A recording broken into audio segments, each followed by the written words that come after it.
Hello and welcome back to Dr. Jordan B. Peterson's 12 Rules for Life. As you can see, it's kind of a different background than normal.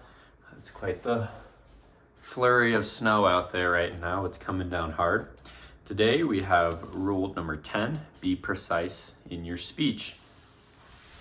Sometimes, actually a lot of the time, I feel as though I struggle with saying precisely what needs to be said, and I think we can talk about that more as we go through the annotations I have of this chapter. So to start off with, I have page 262. It's going to be the second paragraph. Dr. Peterson says, "When we look at the world, we perceive only what is enough for our plans and actions to work and for us to get by. What we inhabit, then, is this enough?" But before this, and including this quote, Dr. Peterson is talking about the interconnected beings we have with ourselves and with other people. And it's similar to what we talked about before when we were talking about making the sacrifices for the future and what you want. You have to make sacrifices now in order for the future to be better within ourselves. And so with the quote, with what I just read, is if we're perceiving the world only as now and what a certain object is, and we don't look deeper into what that object is or that person, it can almost taint, I guess, our particular future and whatever that's going to be. If we only stay in the present, we will never plan for the future, and we will never look past whatever we're looking at. You know, it's when he mentions, like, is this enough? Is it enough to just perceive the world as just trying to get by and to move on to the next step in whatever we're working on? And it's definitely not. I mean, if you lived in life and you're just living in the moment, trying to get by, and you don't think about your actions looking forward, you can look back in hindsight and realize, I probably should have gone about a different way. And maybe you'll think about that for the future and maintain that, lesson. But just living in the now and not making those sacrifices for the future, like we talked about before in the previous chapters, can be a big detriment to yourself and to what you need. So you need to not just think about objects as being enough for right now. Am I getting by right now and everything's going to be resolved? Because it probably won't be. It probably will come back to bite you if you just stay in the present. And as we go forward in the chapter, we'll learn more about why we kind of need to address these issues and look deeper into some things instead of just dealing with something now as something like avoiding a fight with, let's say, your spouse or something like that. Maybe that is an issue that needs to be addressed, but for right now, it's just easier just to ignore it and to move on. But maybe you should address it right then and there. Page 264, Peterson's talking about how we have complex relationships, not with ourselves, but you could have a screwdriver, and that screwdriver becomes a part of us as we extend it, and we can feel it move between screws, and also we define it as our screwdriver. It belongs to me. It's a part of me, and I own it. And then also with sports teams and all of that, and I definitely live vicariously through sports teams. I try to not become too impassionate through the sports team, because it can ruin your day. And you kind of just have to grow up, I guess, and realize that it is just a sports team, and you can be upset for that little moment when they lose or whatever happens, or you can celebrate their wins, but at the end of the day, it's just a sports team, and you gotta move on with your life a little bit. But I definitely do live vicariously through other things, or I have these wild dreams and imaginations of, superheroes and everything. Like my favorite superhero is Batman, and what it would be like to be him and to try to save the day and all that stuff. But of course, Batman has a lot of demons too. Okay, we're going to move on to page 267. Peterson talks about how we don't really see the intricacies of something until maybe something goes awry, until chaos ensues, such as your car. It's just your car is, you turn it on, you go to the place that you need to go, you put it in park, and you turn it off.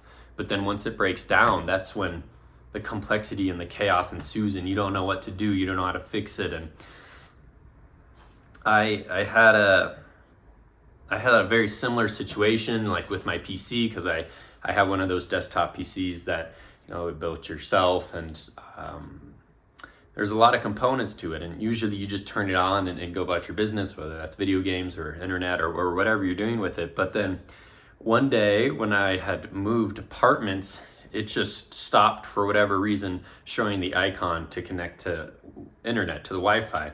And at this particular place, I could not use an Ethernet cable. So I had to connect to Wi-Fi in order to use the internet, and it just wouldn't happen. And then you realize that this is just a very complex machine with so many different components all working together harmoniously to do what needs to be done in order to function. And I have no idea where to start with troubleshooting. What do I do? How do I fix it? You need Wi-Fi for a computer to do pretty much everything. And it took me several days. I was on a lot of forums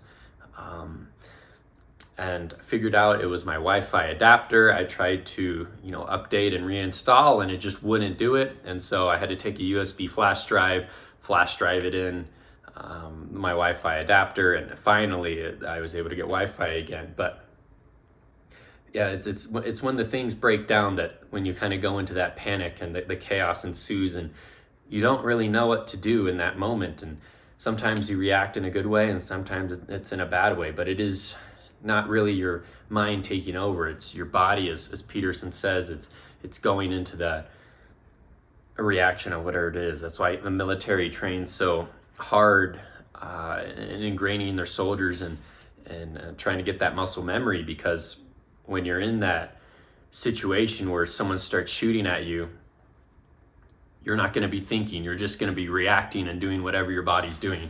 So if you train that muscle memory for your body to do exactly what you want it to do, it's going to do that, So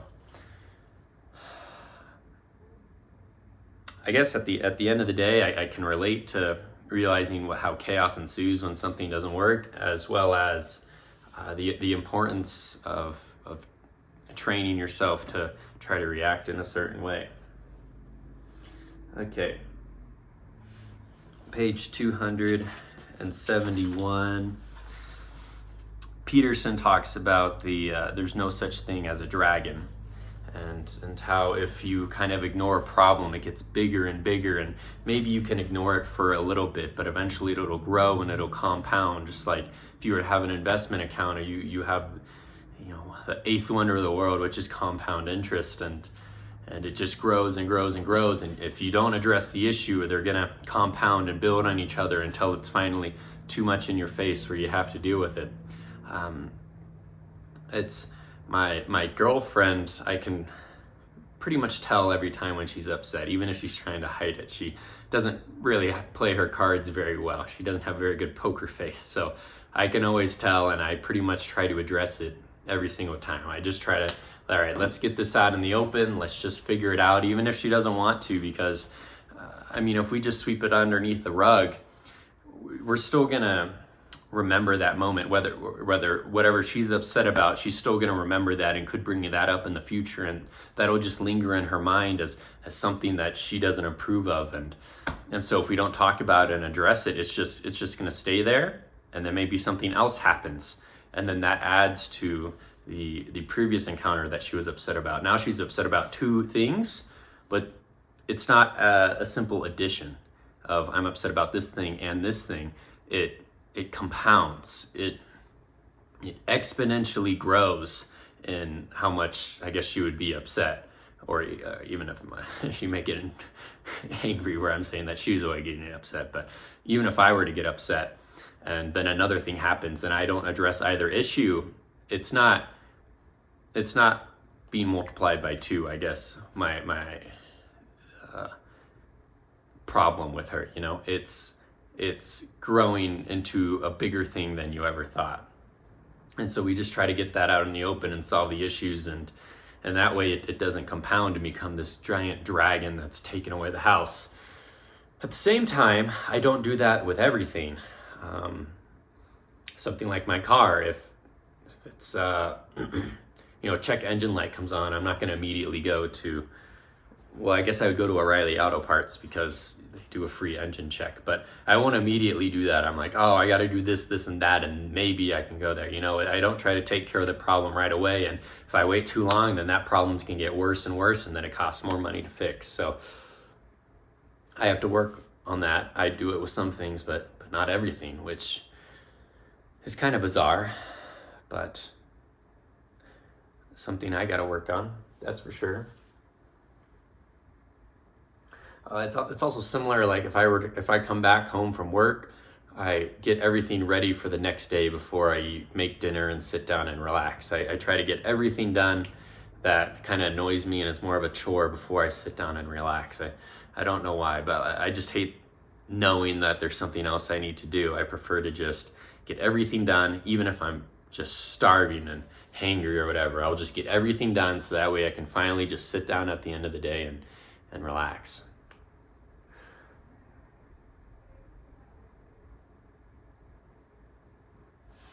Okay, pages 274 through 275, Peterson addresses a lot of rhetorical questions here, especially between a man and a woman with their marriage, or something rotten in the state of Denmark here when he's quoting Hamlet. But it's kind of along the same vein of what we just talked about with all these rhetorical questions. Is it better to let this issue go and not have this fight? Because if we have this fight, well, our relationship might end. It's a problem that we need to address, and maybe this problem cannot be corrected, and we may have to part ways, which is terrible. Maybe you don't want to part ways, so if we just sweep it underneath the rug, it'll go away. But like I said before, you're still going to remember that issue. It's not really going to go away in the future, and eventually it compounds into something bigger, into a massive dragon. And what that means is, well, most likely eventually you're probably going to split up anyway. But at this point the problem has become worse. Maybe you're really far down the line, you have a kid now, and now you're splitting up because all these problems have eventually become too big, whereas it would have just been much better to have separated ways 3 years ago without the kid. And even though it's a hard situation to go through and to address the problem, you have to be precise in your language and address what needs to be addressed, and to not dance around it or just move on. And I think that's what he's bringing up with these rhetorical questions. He's saying, is it better to do this or that or this or that or that or that or that, You just have to ask yourself these questions, and usually it's attacking the problem.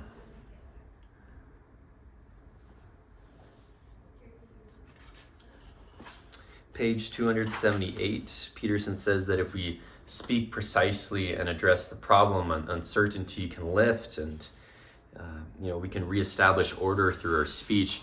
It reminded me of the Pirates of the Caribbean movies, Captain Jack Sparrow. I think it's the second one, maybe.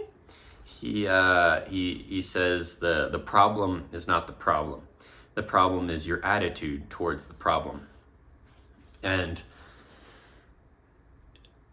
I think how that relates is, you may know what is bothering you, or what may be causing unhappiness, and whether it's causing you unhappiness and that's you're immature or whatever the issue may be. You still have to address it in precise language. That way your partner can understand, or whoever you're talking to can understand, and maybe empathize with you or sympathize with you and get through the problem. Or maybe if you are being immature, give like a kick in your ass or something and get you back on track. But if your attitude towards the problem is, I'm gonna shy away from it and not precisely address it, so that way they can better understand what you're upset about, then again, that dragon grows.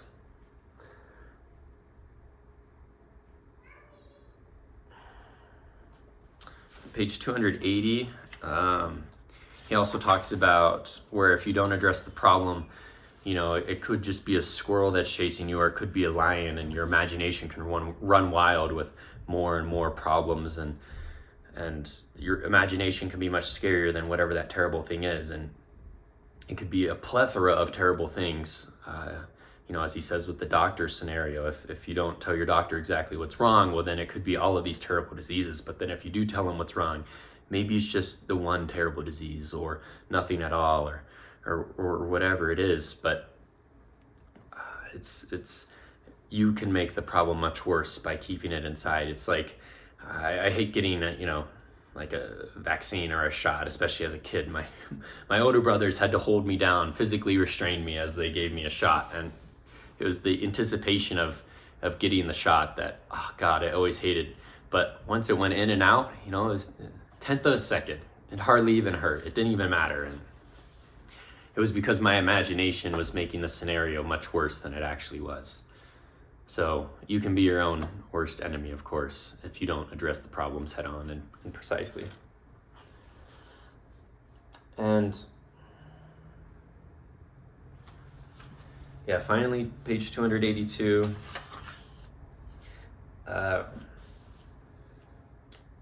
Again, I have issues saying precisely what is wrong. Sometimes I know what is wrong, and it's hard for me to say whether it may hurt the other person's, their feelings, or it's just hard to get it out exactly what you want because you're afraid of how the other person will take it. But also, that's how resentment and disappointment starts to build, and that dragon grows if you don't just say exactly what you want, because you'll look back on that scenario and just think, what if, well, maybe my life could have changed for the better if I had just said precisely what I wanted. And I knew what I wanted, but I just didn't do it. So I got to be better about that. And you don't want that dragon to grow. You don't want to live in resentment and disappointment within yourself. You need to try to better yourself, But that is what I have for rule number 10. Next is a whopping 50-page rule. Do not bother children when they're skateboarding. Rule number 11. Thank you.